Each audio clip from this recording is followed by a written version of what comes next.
I hadn't planned on storming in. I told myself I'd confront him like a civilized man, have a calm conversation, maybe even keep my voice low. But the moment I stood in front of this oversized house, complete with phony stone pillars and a family as everything signed near the mailbox, all that self-control disappeared. I'd been keeping tabs. Her car had been parked outside this place 3 times this week.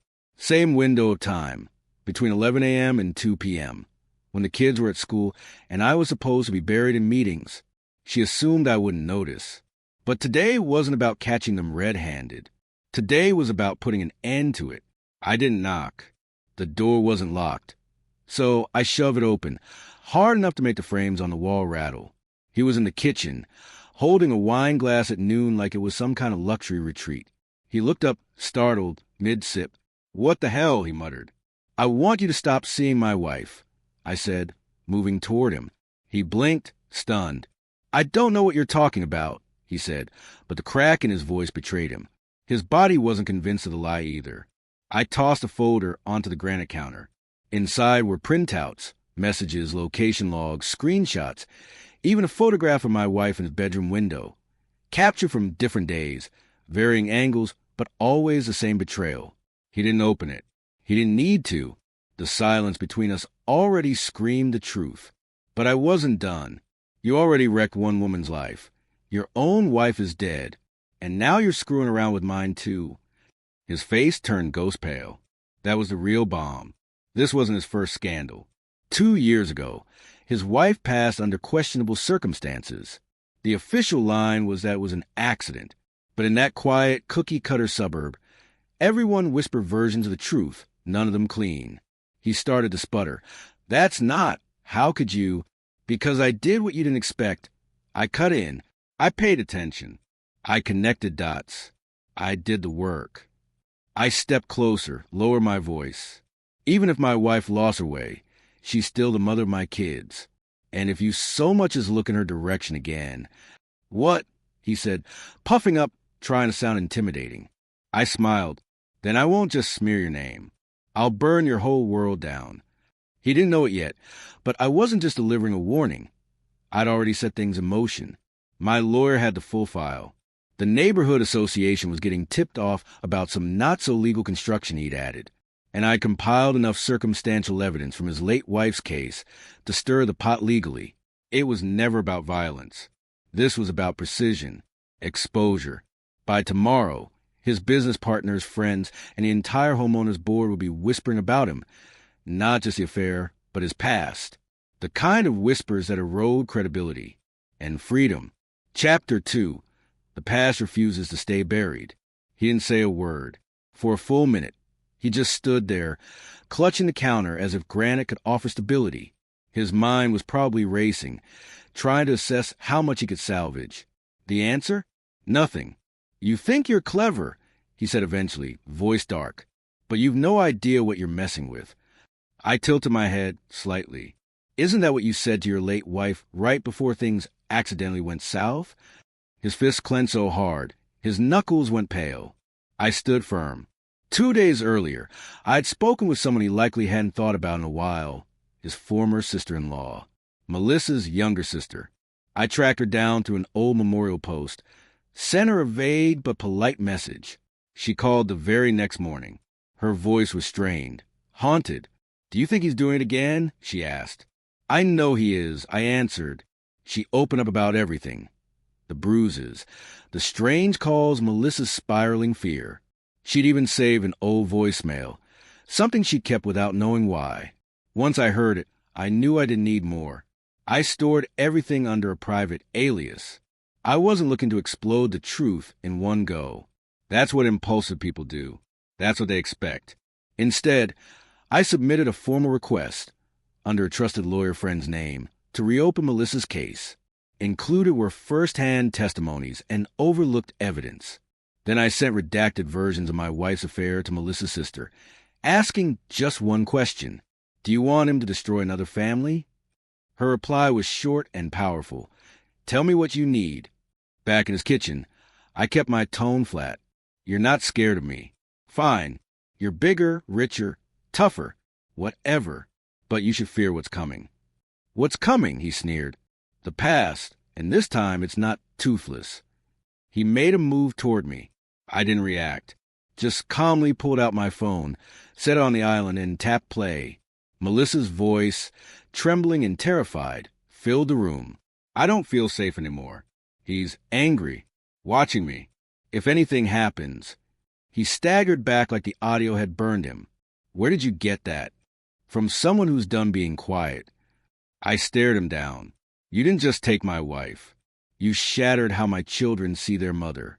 For that alone, I will bury you in facts." Then I turned and walked away, leaving him in his designer kitchen, clutching a glass of wine and haunted by the voice of a ghost. By nightfall, Melissa's file had been pushed to a sympathetic contact in the DA's office. The case was officially back on the table. Chapter 3. Cracks in the Fortress. By Monday, he wasn't strutting like he used to. His usual gym appearance? Missed. No selfies, no updates. His real estate hustle? Silent. But whispers. They were loud. A modest local crime blog, small but credible, was the first to publish news that the district attorney's office was reviewing the circumstances surrounding Melissa's death. The headline was restrained. Prominent local businessman under scrutiny following anonymous allegations. No fireworks yet, but the fuse was lit. Then came the Reddit post. It appeared quietly, labeled by a supposed acquaintance of Melissa's sister, though it was clearly written by her directly. It described a chilling pattern of manipulation, subtle control, and emotional decay. It hinted at a new woman being drawn into the same web. Attached were cropped screenshots of texts, vague identifiers, and a timeline eerily close to my wife's current affair. Within hours, the post had gone viral. That's when Sarah noticed. I expected a firestorm, accusations, tears, the usual. But when she finally confronted me, it wasn't with rage. It was with fear. "I don't know what's happening," she stammered, pacing the kitchen like it had betrayed her too. He stopped answering me.